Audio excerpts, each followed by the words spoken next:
ನಮಸ್ಕಾರ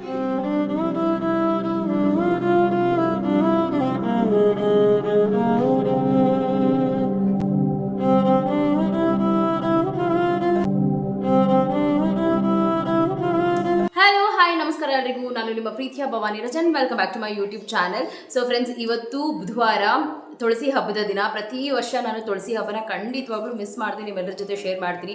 ಆ ದಿನ ಕಂಪ್ಲೀಟಾಗಿ ಹೇಗಿರುತ್ತೆ ಆ್ಯಂಡ್ ಹೇಗೆಲ್ಲ ನಾನು ತುಳಸಿಗೆ ಅಲಂಕಾರ ಮಾಡಿ ಆ್ಯಂಡ್ ನೈವೇದ್ಯಗಳೆಲ್ಲ ಮಾಡಿ ಪೂಜೆ ಮಾಡ್ತೀನಿ ಅಂತ. ಆ್ಯಂಡ್ ಬುಡ್ಡು ಕೂಡ ರೆಡಿ ಆಗಿದ್ದಾನೆ. Say hi Buddu. Okay, so ಈಗ ನಾನು ಕೂಡ ರೆಡಿ ಆಗಿದ್ದೀನಿ ಆ್ಯಂಡ್ ಮಾರ್ನಿಂಗಿಂದ ಸ್ವಲ್ಪ ಸಣ್ಣ ಪುಟ್ಟ ಕೆಲಸಗಳನ್ನು ಹೇಗೆ ಮಾಡಿದ್ದೀನಿ ಅನ್ನೋದನ್ನ ಮಾತ್ರ ಕ್ಲಿಪ್ಪಿಂಗನ್ನು ತೊಗೊಂಡಿದ್ದೀನಿ. ಆ್ಯಂಡ್ ರಂಗೋಲಿ ಕೂಡ ಅಷ್ಟೇ ತುಳಸಿ ಥೀಮಲ್ಲಿ ಹಾಕಿದ್ದೀನಿ. ತುಂಬ ಮಳೆ ಬರ್ತಿದೆ ನೆನ್ನೆಯಿಂದ. ಆ್ಯಕ್ಚುಲಿ ಕಂಟಿನ್ಯೂಸ್ ಆಗಿ ಮಳೆ ಬರ್ತಿದೆ. ನಿಮ್ಮ ಏರಿಯಾಗಳಲ್ಲೂ ಕೂಡ ಹಾಗೇನಾ? ಆ್ಯಂಡ್ ನಾನು ಪ್ರತಿ ವರ್ಷ ಅಬ್ಸರ್ವ್ ಮಾಡಿದಾಗೆ ತುಳಸಿ ಹಬ್ಬದ ಖಂಡಿತವಾಗ್ಲೂ ಮಳೆ ಬರುತ್ತೆ. ಸೊ ಅದೊಂಥರ ಬ್ಲೆಸ್ಸಿಂಗ್ಸ್ ಥರ ಆ ಒಂದು ಪೂಜೆನ ಮಾಡೋದಕ್ಕೆ ಅಂತ ನಾನು ಅನ್ಕೋತೀನಿ. ಆ್ಯಂಡ್ ಎಸ್, ಬನ್ನಿ, ತಡ ಮಾಡೋದು ಬೇಡ. ಇವತ್ತಿನ ಕಂಪ್ಲೀಟ್ ಡೇ ಹೇಗಿರುತ್ತೆ ಅನ್ನೋದನ್ನ ನಿಮ್ಮ ಜೊತೆ ಶೇರ್ ಮಾಡ್ತೀನಿ. ಆ್ಯಂಡ್ ಯಾವ ರೀತಿ ಎಲ್ಲ ಪೂಜೆ ಮಾಡ್ತೀನಿ ಅನ್ನೋದನ್ನೆಲ್ಲನೂ ನಿಮ್ಮ ಜೊತೆ ಆದಷ್ಟು ಶೇರ್ ಮಾಡೋದಕ್ಕೆ ಪ್ರಯತ್ನ ಪಡ್ತೀನಿ, ಆಯಿತಾ? ಆ್ಯಂಡ್ ಇದನ್ನೆಲ್ಲ ಹೇಳ್ತಾ ಇವತ್ತಿನ ಬ್ಯೂಟಿಫುಲ್ ವ್ಲಾಗ್ ಶುರು ಮಾಡೋಣ. ಸೊ ಶುರು ಮಾಡೋದಕ್ಕಿಂತ ಮುಂಚೆ ಇನ್ನೂ ಯಾರೋ ನನ್ನ ಚಾನಲ್ನ ಸಬ್ಸ್ಕ್ರೈಬ್ ಮಾಡ್ಕೊಳ್ದೆ ನೋಡ್ತಾ ಇದ್ದಾರೆ. ಸೊ ಪ್ಲೀಸ್ ಸಬ್ಸ್ಕ್ರೈಬ್ ಮಾಡಿಕೊಂಡು ವಿಡಿಯೋನ ಫುಲ್ಲಾಗಿ ನೋಡಿ. ಆ್ಯಂಡ್ ಡೆಫಿನೆಟ್ಲಿ ನಿಮ್ಗೆ ಇಷ್ಟ ಆಗುತ್ತೆ. ಸೊ ಈ ಹಬ್ಬದ ದಿನ ತುಂಬಾ ಖುಷಿಯಾಗಿದ್ದೆ, ಹೇಳ್ದರಕ್ಕಾಗದೇ ಇರೋಷ್ಟು ಖುಷಿ. ಅದೇ ದೇವರು ಕೊಟ್ಟು ನೋಡ್ತಾನೆ, ಕೊಡ್ದಿದ್ದಂಗೂ ನೋಡ್ತಾನೆ. ಇದೇ ಸಂದರ್ಭ, ಇದೇ ಖುಷಿ ಮತ್ತು ಇನ್ನೊಂದು 2 ವಾರದಲ್ಲಿ ನಮಗಿಲ್ಲ ಅನ್ನೋ ಒಂದು ಸೂಚನೆ ದೇವ್ರು ನಮಗೆ ಖಂಡಿತವಾಗ್ಲೂ ಕೊಟ್ಟಿಲ್ಲ. ದೇವ್ರಿಗೆ ದೇವರೇ ಸಾಟಿ ಅಲ್ವಾ?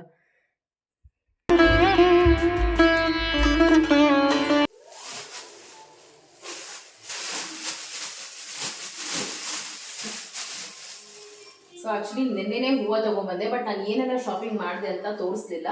ಬಟ್ ಸಿಂಪಲ್ ಶಾಪಿಂಗ್ ಅಷ್ಟೇ. ಫ್ರೂಟ್ಸು, ಹೂವು, ಇದನ್ನ ಅಷ್ಟೇ ತರೋದಕ್ಕೆ ನಾನು ಆ್ಯಕ್ಚುಲಿ ಚಿತ್ರತಿಗೆ ಹೋಗಿದ್ದೆ.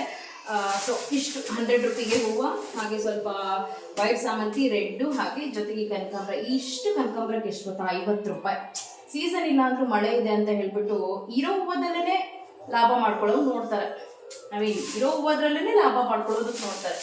ಸೊ ಈಗ ಇದನ್ನೆಲ್ಲ ಕ್ವಿಕ್ಕಾಗಿ ದೇವ್ರಿಗೆ ಇಟ್ಬಿಟ್ಟು ಅಲಂಕಾರ ಮಾಡಿ ಆಮೇಲೆ ನೈವೇದ್ಯ ಮಾಡೋದಕ್ಕೆ ಶುರು ಮಾಡ್ತೀನಿ.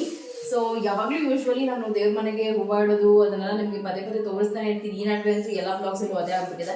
ಸೊ ನಾನು ಎಲ್ಲ ಅಲಂಕಾರ ಮಾಡಿಬಿಟ್ಟು ಆದಮೇಲೆ ನಿಮಗೆ ಮತ್ತೆ ಬ್ಲಾಗ್ನ ಕಂಟಿನ್ಯೂ ಮಾಡ್ತೀನಿ.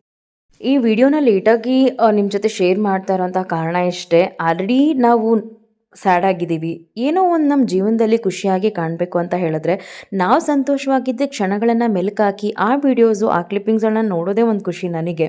ಸೊ ಅದನ್ನು ನಿಮ್ಮ ಜೊತೆ ಶೇರ್ ಮಾಡೋದು, ನಿಮ್ಮ ಒಪಿನಿಯನ್, ನಿಮ್ಮ ಕಮೆಂಟ್ಸ್ ನೋಡೋದು ಕೂಡ ನನ್ನ ಮನಸ್ಸಿಗೆ ಸಮಾಧಾನ ಕೊಡುತ್ತೆ. ಅದರಿಂದ ಆ ದಿನ ಹೇಗಿತ್ತು, ತುಳಸಿ ಹಬ್ಬ ಹೇಗಿಲ್ಲ ನಾನು ಸೆಲೆಬ್ರೇಟ್ ಮಾಡಿದೆ ಅನ್ನೋದನ್ನು ನಿಮ್ಮ ಜೊತೆ ಶೇರ್ ಮಾಡ್ತಾ ಇದ್ದೀನಿ. ಮೇ ಬಿ ಈ ಪೂಜೆ ಆದ ನಂತರ ಮತ್ತೊಂದು ಶುಕ್ರವಾರ ಅಷ್ಟೇ ನಾನು ಪೂಜೆ ಮಾಡಿದ್ದೆ. ಇದಾಫ್ಟರ್ ನಾನು ಯಾವುದೇ ರೀತಿ ಪೂಜೆ ಮಾಡಿಲ್ಲ. ಸೊ ಇದೇ ಸೂಚನೆ ಇರ್ಬೋದೇನೋ, ಒಂದು ಗ್ರ್ಯಾಂಡಾಗಿ ನಾನು ಮನಸಾರೆ ಪೂಜೆ ಮಾಡಿದ್ದಂಥದ್ದು. ಈಗ ಪೂಜೆ ಎಲ್ಲ ಆಯಿತು. ತುಳಸಿ ಗಿಡಕ್ಕೆ ನಾನು ಬರೀ ಮಾರ್ನಿಂಗ್ ಅರ್ಶಿನ ಕುಂಕುಮ ಅಷ್ಟೇ ಇಟ್ಟಿದ್ದು. ಈಗ ಒಳಗಡೆ ಎತ್ಕೊಂಡ್ಬಂದು ಈ ಪೀಠದ ಮೇಲೆ ಇಡ್ತೀನಿ. ಬಿಕಾಸ್ ಸಂಜೆ ಪೂಜೆ ಮಾಡೋದ್ರಿಂದ ಆ್ಯಂಡ್ ಸಂಜೆನೇ ನಾನು ಅಲಂಕಾರ ಎಲ್ಲ ಮಾಡೋದಕ್ಕೆ ಶುರು ಮಾಡ್ತೀನಿ. ಈಗ ನೈವೇದ್ಯ ಮಾಡೋದಕ್ಕೆ ಶುರು ಮಾಡಬೇಕು. ಬಟ್ ಹೊರಗಡೆ ಹಾಗೆ ಇಟ್ಟಿರೋದು ನನಗೇನೋ ಅಷ್ಟು ಸೂಕ್ತ ಅನ್ನಿಸ್ತಾ ಇಲ್ಲ.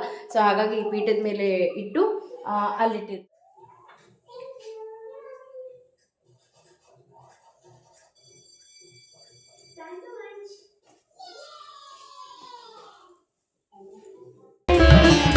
ಈ ತುಳಸಿ ಪೂಜೆ ಸಮಯದಲ್ಲಿ ಹೆಣ್ಮಕ್ಳಿಗೆ ನಾನು ಹೇಳೋದು ಇಷ್ಟೇ, ಈ ಒಂದು ಪೂಜೆನ ಆ ಒಂದು ದಿನ ಮಾತ್ರನೇ ಮಾಡಬೇಕು ಅಂತಲ್ಲ. ಪ್ರತಿ ಶುಕ್ರವಾರ, ಸೋಮವಾರ, ಹಾಗೆ ಭಾನುವಾರ, ಗುರುವಾರ ತುಳಸಿ ಪೂಜೆನ ಮಾಡೋದ್ರಿಂದ ತುಂಬಾ ಒಳ್ಳೆಯದಾಗುತ್ತೆ.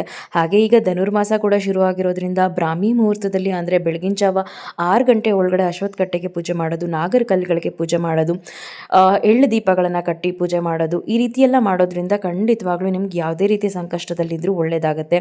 ಒಂದು ಸಲ ಟ್ರೈ ಮಾಡಿ ನೋಡಿ. ಆ್ಯಂಡ್ ಏನೇ ಮಾಡಿದ್ರೂ ಶ್ರದ್ಧಾ ಭಕ್ತಿ ಇರಬೇಕು.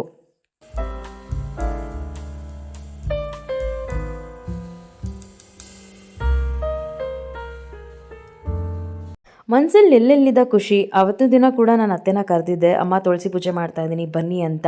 ಬಟ್ ಅವ್ರು ಇರಲಿ ಮಾಡು. ಇನ್ನು ನಾನು ಅಲ್ಲಿಂದ ಬಂದು, ಮತ್ತು ಕ್ಲೈಮೇಟ್ ಕೂಡ ಸ್ವಲ್ಪ ಬ್ಯಾಡಾಗೇ ಇತ್ತು. ಹಾಗೆ ನನ್ನ ಅತ್ತೆ ಈಗ ಪಿಕಪ್ ಆ್ಯಂಡ್ ಡ್ರಾಪ್ ಎರಡೂ ನನ್ನ ಯಜಮಾನ್ರೇ ಮಾಡಬೇಕಾಗಿತ್ತು. ಬಟ್ ಅವ್ರಿಗೂ ಕೂಡ ಒಂದು ಸ್ವಲ್ಪ ಬ್ಯುಸಿ ಕೆಲಸ ಇದ್ದಿದ್ದರಿಂದ ನೋಡೋಣ ಸಂಜೆ ಅಂತ ಹೇಳಿದರು.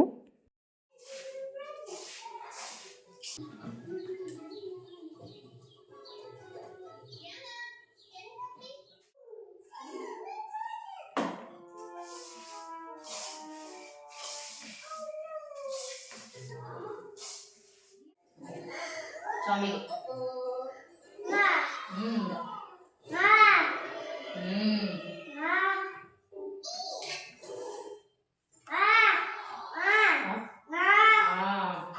ಸ್ವಾಮಿಗ ಯಾವ ಸ್ವಾಮಿಗೆ ಹಿಂಗ ನೀನ್ ಮಾತಾಡ್ಬೇಕಮ್ಮ ಬೇಗ ಬೇಗ ಹಿಂಗ ಬುಂಗ ಅಲ್ಲ ಸ್ವಾಮಿಗೆ ಯಾವ ಸ್ವಾಮಿಗೆ ತುಳಸಿ ಸ್ವಾಮಿಗೆ ಅಲ್ಲಿ ಸ್ವಾಮಿಗೆ ಸ್ವಾಮಿಗೆ ಏನು ಪ್ಲಾನ್ ಮಾಡ್ತಾ ಇದ್ದೆ ತಿನ್ನೋದಕ್ಕೆ ಅಥವಾ ಅಂತ ತಿನ್ಬಿಡಕ್ಕ ಹೆಂಗ್ ತಿನ್ಬಿಡೋದು ಆಯ್ತಾ ಸೊ ಫ್ರೆಂಡ್ಸ್ 15 ರವೆ ಲಡ್ಡು ಮಾಡಿದ್ದೀನಿ. ಆ್ಯಕ್ಚುಲಿ ನಾನು ಒಂದು ಕ್ವಾಂಟಿಟಿಯಲ್ಲಿ ಹಾಕ್ಕೊಂಡು ಮಾಡಿದ್ನಲ್ವಾ, ಸೊ ಕರೆಕ್ಟಾಗಿ ಆಗಿದೆ. ಅದರಲ್ಲಿ ಆ್ಯಕ್ಚುಲಿ ನನ್ನ ಮಗ ಇವಾಗ ನೋಡ್ಬೋದು ಆಲ್ರೆಡಿ ತಿನ್ನೋದಕ್ಕೆ ತಟ್ಟೆ ಎತ್ಕೊಂಡ್ಬಿಟ್ಟು ವೆಯ್ಟ್ ಮಾಡ್ತಾ ಇದ್ದಾನೆ. ಅವ್ನಿಗೀಗ ದೇವ್ರಿಗೆ ಎತ್ತಿಕ್ಬಿಟ್ಟು ಆಮೇಲೆ ಅವ್ನಿಗೆ ಇದರಲ್ಲಿ ಯಾವುದಾದ್ರೂ ಒಂದು ಪುಟ್ಟದು ರವೆ ಉಂಡೆ ಕೊಡ್ತೀನಿ. ಸೊ ಈಗ ನೆಕ್ಸ್ಟ್ ಬಂದುಬಿಟ್ಟು ಈ ಅವಲಕ್ಕಿದು ಖಾರ ಅವಲಕ್ಕಿ ಥರ ಮಾಡ್ತಾರಲ್ವಾ, ಸೊ ಅದನ್ನು ಮಾಡೋಣ ಅಂತ. ಆ್ಯಕ್ಚುಲಿ ಲಾಸ್ಟ್ ಇಯರ್ ಕೂಡ ಸೇಮ್ ಎಲ್ಲನೂ ಅದನ್ನೇ ಮಾಡಿದ್ದೆ, ಇವಾಗಲೂ ಅದನ್ನೇ ಮಾಡ್ತೀನಿ. ಬಿಕಾಸ್ ಏನೋ ಒಂದು ರೆಸಿಪಿ ನ್ಯೂ ಆಗಿ ಇವತ್ತು ನಾನು ಮಾಡೋಕ್ಕೆ ಹೋಗೋದು ಮತ್ತು ಟೈಮ್ ತೊಗೊಳ್ಳೋದು, ಅಥವಾ ಚೆನ್ನಾಗಿ ಬಂದರೆ ಫೈನ್, ಇಫ್ ಇಟ್ ಈಸ್ ಚೆನ್ನಾಗಿ ಬರದೆ ಕೆಟ್ಟೋದ್ರೆ ಎಲ್ಲ ಟೈಮ್ ವೇಸ್ಟ್ ಮತ್ತು ನನಗೂ ಮೂಡ್ ಆಫ್ ಆಗಿಬಿಡುತ್ತೆ. ಏನು ಬರುತ್ತೋ ಅದನ್ನೇ ಅಚ್ಚುಕಟ್ಟಾಗಿ ಮಾಡೋಣ ಅನ್ನೋದಷ್ಟೇ ನನಗೀಗ ಒಂದು ಕಾನ್ಸೆಪ್ಟ್ ಇರೋದು. ಸೊ ಈಗ ಬನ್ನಿ ತೋರಿಸ್ತೀನಿ ನಿಮಗೆ ಯಾವ ರೀತಿ ಖಾರ ಅವಲಕ್ಕಿ ಥರ ಒಗ್ಗರಣೆ ಎಲ್ಲ ಮಾಡ್ಕೊತೀನಿ. ಫ್ರೆಂಡ್ಸ್, ಕಂಪ್ಲೀಟಾಗಿ ಕಿಚನ್ ಅಲ್ಲಿ ಇಲ್ಲಿ ಸಾಮಾನು ಸ್ವಲ್ಪ ಹಾಗೆ ಹೀಗೆ ಮೆಸ್ಸಿಯಾಗಿ ಕಾಣಿಸೋದ್ರಿಂದ ಅದನ್ನು ಇಗ್ನೋರ್ ಮಾಡಿ ಏನು ಅಂದ್ಕೊಬೇಡಿ. ಸೊ ಈಗ ಮತ್ತೊಂದು ಸರಿ ನಾನು ಏಲಕ್ಕಿ ಮತ್ತು ತೆಂಗಿನಕಾಯಿನ ಗ್ರೈಂಡ್ ಮಾಡ್ಕೊಂಡಿದ್ದೀನಿ. ಏನಕ್ಕೆ ಅಂತ ಹೇಳಿದ್ರೆ ಈ ಪೇಪರ್ ಅವಲಕ್ಕಿ ಇದೆ, ಸೊ ಇದು ಗೊತ್ತಿಲ್ಲ ನಿಮಗೆ. ಸೊ ಈ ಒಂದು ಪೇಪರ್ ಅವಲಕ್ಕಿಯಿಂದ ಸಿಹಿ ಅವಲಕ್ಕಿನ ಮಾಡ್ತೀನಿ. ಈಗ ಖಾರ ಅವಲಕ್ಕಿನ ಮಾಡ್ಕೊತೀನಿ. ಒಟ್ಟಾರೆ ಒಂದು 3 ಥರದ ನೈವೇದ್ಯನ ಮಾಡ್ದಂಗೆ ಆಗ್ಬಿಡುತ್ತೆ ಕಂಪ್ಲೀಟಾಗಿ. ಜಸ್ಟ್ ಗ್ರೈಂಡ್ ಮಾಡಿ ಇಟ್ಕೊಂಡಿರ್ತೀನಿ ಅಷ್ಟೇ, ಇವಾಗಲೇ ಕಳಿಸಿ ಇಡೋದಿಲ್ಲ ಪ್ರಸಾದ. ಒಂದು 5 o'clock ಹಾಗೆ ಜಸ್ಟ್ ಈಗ ಬೆಲ್ಲ ಹಾಕಿ ಅವಲಕ್ಕಿ ಹಾಕಿ ಮಿಕ್ಸ್ ಮಾಡೋದಷ್ಟೇ ಅಲ್ವಾ. ಅದರಿಂದ ಈಗ ಹೇಗಿದ್ರು ಇದನ್ನ ವಾಶ್ ಮಾಡಬೇಕು. ಸೊ ಅದೇ ಜಾಡಲ್ಲೇ ಈಗ ಸ್ವಲ್ಪ ತೆಂಗಿನಕಾಯಿ ಏಲಕ್ಕಿನ ಗ್ರೈಂಡ್ ಮಾಡಿ ಇಟ್ಕೊಂಡಿದ್ದೀನಿ. ಹಾಗೆ ಅವಲಕ್ಕಿ ಇಲ್ಲ ಅಂತ ಹೇಳಿ ಈ ಎಲ್ಲ ಖಾರ ಅವಲಕ್ಕಿ ಹಾಗೆ ಸಿಹಿ ಅವಲಕ್ಕಿನ ಸಂಜೆ ಮೇಲೆ ಮಾಡ್ಕೊಳ್ಳೋಣ ಅಂತ ಹೇಳಿ ಇಂಗ್ರೀಡಿಯೆಂಟ್ಸ್ ಏನೆಲ್ಲ ಬೇಕೋ ಅದನ್ನು ಎಲ್ಲನೂ ನಾನು ಎತ್ತಿಡ್ತಾ ಇದ್ದೀನಿ. ಹಾಗೆ ಸಂಜೆ ಅಡುಗೆ ಸಿಂಪಲ್ಲಾಗಿ ಮಾಡ್ಕೊಳ್ಳೋಣ ಅಂತ ಸಬ್ಬಕ್ಕಿ ಕೂಡ ನೆನೆಸಿದ್ದೆ ಪಾಯಸ ಮಾಡೋದಕ್ಕೆ, ಹಾಗೆ ವಡೆ ಮಾಡೋದಕ್ಕೆ ಉದ್ದಿನಬೇಳೆ ಕೂಡ ನೆನೆಸಿದ್ದೆ. ಇನ್ನೇನು ರಾಜು ಬರ್ತಾರೆ, ಸೊ ಬರೋಷ್ಟೊತ್ತಿಗೆ ನಾನು ಪೂಜೆಗೆಲ್ಲ ರೆಡಿ ಮಾಡಿಕೊಂಡ್ರೆ ನೆಲ್ಲಿಕಾಯಿ ಗಿಡ ಕೂಡ ತರಕ್ಕೆ ಹೇಳಿದ್ದೆ. ಯಾಕಂತ ಹೇಳಿದ್ರೆ ಇದು ತುಳಸಿ ವಿವಾಹ ಆಗಿರೋದ್ರಿಂದ ನೆಲ್ಲಿಕಾಯಿ ಗಿಡ ಜೊತೆಗೆ ನೆಲ್ಲಿಕಾಯಿ ಕೂಡ ಇಲ್ದಿರ ಈ ಒಂದು ಪೂಜೆ ಆಗೋದೇ ಇಲ್ಲ. ಸೊ ಹಾಗಾಗಿ ಆ್ಯಂಡ್ ಕಂಪ್ಲೀಟಾಗಿ ಯಾವ ರೀತಿ ಪೂಜೆ ಎಲ್ಲ ಮಾಡ್ತಾ ಇದ್ದೀನಿ ನಾನು. ಆ್ಯಂಡ್ ತುಳಸಿ ಪ್ರತಿಷ್ಠಾಪನೆ ಮಾಡೋಕ್ಕೆ ಮುಂಚೆ ಅಕ್ಕಿ ಹಾಕಿ ಅಲ್ಲಿ ಸ್ವಸ್ತಿಕನ ಬರೆದು ಅರ್ಶಿನ ಕುಂಕುಮ ಹೂವು ಹಾಕಿ ಒಳ್ಳೆ ಸಮಯ ನೋಡಿ ತುಳಸಿ ಪೂಜೆ ಮಾಡ್ತಾ ಇದ್ದೀನಿ.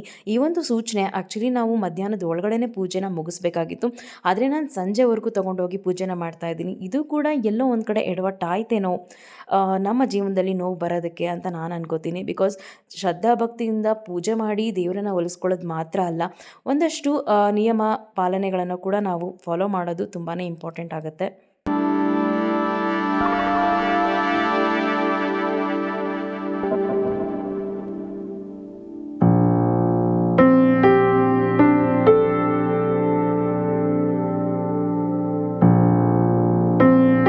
ಪೂಜೆನ ನಾವು ಮಾಡ್ತೀವಿ ಅನ್ನೋದು ದೊಡ್ಡ ವಿಷಯ ಅಲ್ಲ, ಆದರೆ ನಾವು ದೇವ್ರ ಹತ್ರ ಏನು ವರ ಕೇಳ್ತೀವಿ ಅನ್ನೋ ಒಂದು ಕಾನ್ಷಿಯಸ್ ನಮಗಿರಬೇಕಾಗತ್ತೆ. ಬಿಕಾಸ್ ದೇವ್ರ ಹತ್ರ ನಾವು ಏನೇ ವರ ಕೇಳಿದ್ರೂ ಅದು ನಮ್ಮ ಸ್ವಾರ್ಥಕ್ಕಾಗಿರಬಾರ್ದು, ಎಲ್ಲರಿಗೂ ಒಳ್ಳೇದಾಗಲಿ ಅನ್ನೋ ಥರ ಕೇಳ್ಕೋಬೇಕು. ನಾನಷ್ಟೇ ಯಾವಾಗಲೂ ಸಿಂಪಲ್ಲಾಗಿ ನನ್ನ ಮನಸ್ಸಲ್ಲಿ ಏನಿರುತ್ತೋ ಅದನ್ನೇ ಯಾವಾಗಲೂ ಕೋರಿಕೆಯಾಗಿರ್ತೀನಿ. ನಮ್ಮ ತವ್ರ ಮನೆ, ನನ್ನ ಗಂಡನ ಮನೆ ಯಾವಾಗಲೂ ಖುಷಿಯಾಗಿರಬೇಕು, ಹಾಗೆ ನನ್ನ ಅತ್ತೆ ಮಾವ ಅಪ್ಪ ಅಮ್ಮ ಎಲ್ಲರೂ ಆರೋಗ್ಯವಾಗಿರಬೇಕು ಅಂತ ಕೇಳ್ಕೊಳ್ತೀನಿ. ನಿಮಗೆ ಗೊತ್ತಾ, ನಾನು ಯಾವಾಗಲೂ ದೇವಸ್ಥಾನಕ್ಕೆ ಹೋದಾಗ ನಮ್ಮ ಒಂದು ಗೋತ್ರನ ಹೇಳಿಬಿಟ್ಟು ಅದಾದಮೇಲೆ ಅತ್ತೆ ಮಾವ ಅಪ್ಪ ಅಮ್ಮ ನನ್ನ ಫ್ಯಾಮಿಲಿ ಹೆಸರನ್ನು ಹೇಳಿ ಅರ್ಚನೆ ಮಾಡಿಸ್ತೀನಿ. ಈ ಕಾರ್ತಿಕ್ ಸೋಮವಾರಗಳ ಸಮಯದಲ್ಲೂ ಅಷ್ಟೇ ನಾನು ಪ್ರತಿ ಸೋಮವಾರ ಅತ್ತೆ ಮಾವ ಹೆಸರು ಹೇಳಿನೇ ಅರ್ಚನೆ ಮಾಡಿಸ್ತಿದ್ದೆ. ಆದರೆ ಆ 3ನೇ ಸೋಮವಾರಕ್ಕೆ ನಮ್ಮ ಒಂದು ದೀಪಾರಾಧನೆ ಹಚ್ಚೋದು ಶಿವನ ದೇವಸ್ಥಾನದಲ್ಲಿ ಕೊನೆ ಆಯ್ತೇನೋ, ಯಾವುದೇ ರೀತಿ ಎಳ್ಳಷ್ಟು ಸಿಳಿವಿಲ್ಲದೆ ಅನ್ನೋದು ನಮಗೆ ಇವಾಗಲೂ ಕೂಡ ಕಾಡ್ತಿದೆ.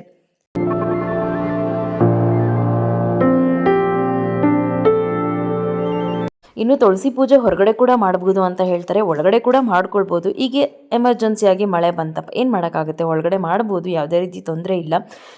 ಈ ಒಂದು ಪೂಜಾ ಪುನಸ್ಕಾರ ಕ್ರಮಗಳು ಒಬ್ಬರು ಹೇಳಾದ್ಮೇಲೆ ಅದು ಅದೇ ಥರ ಮಾಡಬೇಕು ಅನ್ನೋದೆಲ್ಲ ಏನೂ ಇರಲ್ಲ. ನಿಮ್ಮ ಮನಸ್ಸಿಗೆ ನೀವು ಎಲ್ಲೇ ಇದ್ದು ದೇವರನ್ನ ನೆನೆಸ್ಕೊಂಡು ಕೈ ಮುಗಿದ್ರು ಅಲ್ಲೇ ನಿಮಗೆ ದೇವರ ಆಶೀರ್ವಾದ ಸಿಗಬೇಕು ಅಂತ ಹೇಳಿದ್ರೆ ಖಂಡಿತವಾಗ್ಲೂ ಸಿಗುತ್ತೆ. ನಾವು ಈ ಥರ ಮಾಡಿಲ್ವಲ್ಲ, ಇದನ್ನ ಇಟ್ಟಿಲ್ವಲ್ಲ ದೇವ್ರ ಹತ್ರ ಅನ್ನೋ ಥರ ಎಲ್ಲ ಪಶ್ಚಾತ್ತಾಪ ಪಡೋವಂಥ ಅವಶ್ಯಕತೆ ಇಲ್ಲ ದೇವ್ರ ವಿಷಯದಲ್ಲಿ ನಾನು ಹೇಳೋದಾದರೆ. ಇನ್ನು ಸಂಜೆ ಪೂಜೆಗೆ ಎಲ್ಲ ರೆಡಿ ಮಾಡಿಕೊಂಡು ಆ್ಯಂಡ್ ಮತ್ತೊಂದು ಸ್ಯಾರಿ ಕೂಡ ವೇರ್ ಮಾಡಿದ್ದೀನಿ. ಇದು ನನ್ನ ಎಂಗೇಜ್ಮೆಂಟ್ ಸ್ಯಾರಿ ಆ್ಯಂಡ್ ನನ್ನ ಅತ್ತೆಗೆ ನಾನು ಸ್ಯಾರಿ ಉಡೋದಂದರೆ ತುಂಬ ಇಷ್ಟ ಗೊತ್ತಾ. ಸೊ ಈ ರೀತಿ ಎಲ್ಲ ಪೂಜೆಗಳು ಮಾಡಬೇಕು ಅಂತ ಹೇಳಿದ್ರೆ ನನಗೆ ನಮ್ಮ ಅತ್ತೆ ಮನೇಲಿ ಇರ್ತಾ ಇದ್ದಿದ್ದು ನಂಗೆ ತುಂಬ ಖುಷಿ ಆಗ್ತಾಯಿತ್ತು. ಆ್ಯಂಡ್ ಆ ದಿನ ಅವ್ರನ್ನ ಕರೆದಿದ್ದೆ, ಬಟ್ ಅವ್ರು ಅನ್ಫಾರ್ಚುನೇಟ್ಲಿ ಬರಲಿಲ್ಲ. ಅವ್ರು ನಮ್ಮ ಮನೆಗೆ ಬಂದು ನನ್ನ ಹತ್ರ ಕುಂಕುಮ ತೊಗೊಂಡಿದ್ದೆ. ವಿಧಿ ಆಟ ನೋಡಿ, ವರಮಹಾಲಕ್ಷ್ಮಿ, ಅದು ಮಹಾಲಕ್ಷ್ಮಿ ಹಬ್ಬದ ದಿನಾನೇ. ಇನ್ನು ಪೂಜೆ ಎಲ್ಲ ಮಾಡಿ ನನ್ನ ನೇಬರ್ಸ್ ಮನೆಗೂ ಕೂಡ ಹೋಗಿದ್ದೆ, ಬಟ್ ಅನ್ಫಾರ್ಚುನೇಟ್ಲಿ ನಾನು ಅಲ್ಲಿ ಏನೂ ಹೋಗಿ ಶೂಟ್ ಮಾಡ್ಕೊಳ್ಳೋದಕ್ಕಾಗಲಿಲ್ಲ. ಬಟ್ ನಮ್ಮ ಮನೆಗೆ ಕೆಲವೊಬ್ಬರು ನನ್ನ ನೇಬರ್ಸ್ ಮಾತ್ರ ಬಂದು ಕುಂಕುಮನ ತೊಗೊಂಡು ಹೋದರು. ಹಾಗೆ ಪ್ರಸಾದನ ಕೂಡ ಮಕ್ಕಳಿಗೆಲ್ಲ ನೈವೇದ್ಯವಾಗಿ ಹಂಚಿದ್ದು ನನಗೆ ತುಂಬಾ ಖುಷಿ ಆಯಿತು.